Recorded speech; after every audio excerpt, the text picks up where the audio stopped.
Yarlı cahan coşunlu seni göresim geliyor, seni göresim geliyor.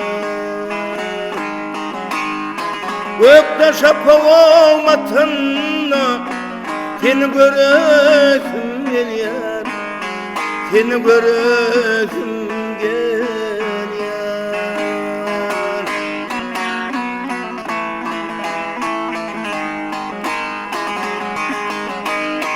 Cepa bormuymun soğdu, kesin gülde kun soğdu. Gönlüm zehel olunca seni göresim geliyor, seni göresim geliyor.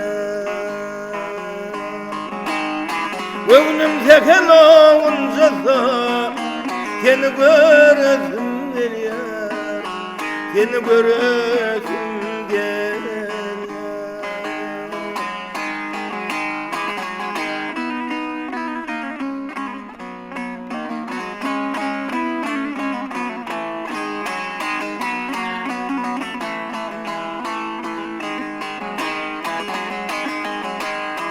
Yollar hey ömrüm ömrüm, çıkmış yolunu ömrüm, çıkmış yolunu ömrüm.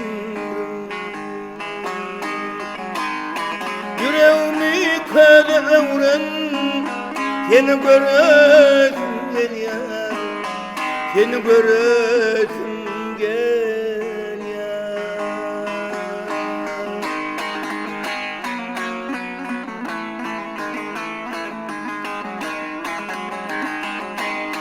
Çıkıp düzgün kadadan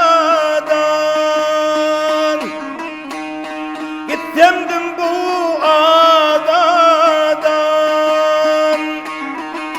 Vah ölüm dünyadasın, seni göresim geliyor, seni göresim geliyor.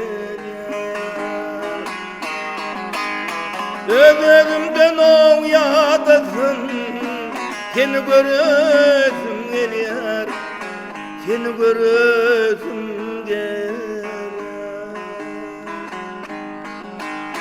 Seni göresim geliyor, seni göresim